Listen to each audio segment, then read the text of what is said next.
Assalamualaikum warahmatullahi wabarakatuh. Halo semuanya, perkenalkan saya Faisal Zaki Wardana, mahasiswa Ilmu Al-Quran dan Tafsir.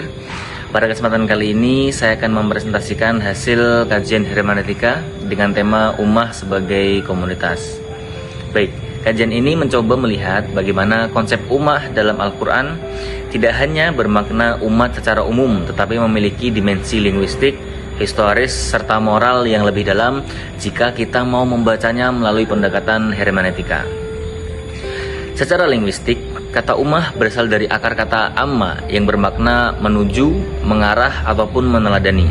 Menurut Ibnu Faris, akar kata ini mengandung makna tujuan dan keteladanan, sehingga ummah menunjuk pada sekelompok manusia yang memiliki arah serta orientasi bersama, bukan sekedar kumpulan biologis.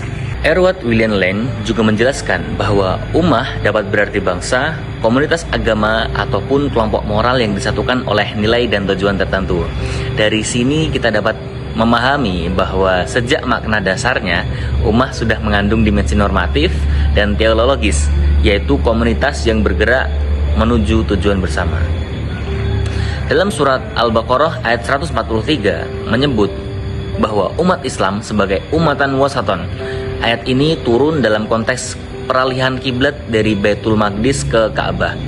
Peristiwa ini bukan hanya perubahan arah ibadah, tetapi penegasan identitas kolektif umat Islam.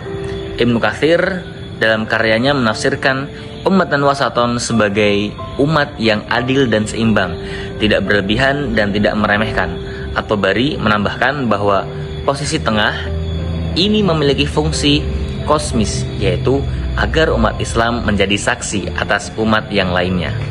Secara hermeneutik, konsep ummah di sini lahir dari dialog antara wahyu dan realitas sosial historis. Dalam Al-Quran, istilah ummah digunakan dalam berbagai konteks, kadang menunjuk kepada komunitas sosial atau bangsa, kadang menunjuk kepada komunitas keagamaan, dan pada titik tertentu menunjuk kepada komunitas moral dengan misi etis universal. Fakhruddin Al-Razi menjelaskan bahwa ummah tidak selalu dibatasi oleh ikatan darah atau agama, tetapi dapat berupa komunitas yang disatukan oleh nilai dan tujuan sosial. Ibn Ashur menegaskan bahwa makna ummah bergerak dari konsep sosiologis menuju konsep peradaban.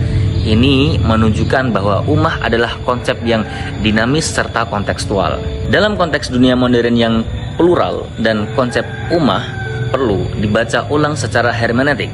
Quraisy Shihab menekankan bahwa ummah bukan sekedar identitas keagamaan, tetapi komunitas yang memikul tanggung jawab sosial dan kemanusiaan.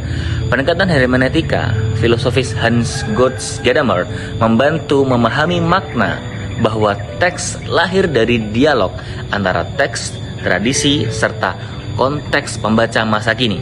Dengan demikian, ummah dapat dipahami sebagai komunitas etis global yang berkomitmen pada keadilan, keseimbangan, dan kemaslahatan bersama. Sebagai kesimpulan, konsep ummah dalam Al-Quran bukan sekedar istilah sosiologis, melainkan konsep dinamis tentang komunitas yang memiliki orientasi tujuan, nilai moral, dan tanggung jawab sosial. Melalui pendekatan hermeneutika, ummah tetap relevan untuk menjawab tantangan kemanusiaan global di masa kini. Baik, sekian yang dapat saya sampaikan. Wabillahi taufiq wal hidayah. Wallahu rabbuna wa rabbul mustadafin. Wassalamualaikum warahmatullahi wabarakatuh.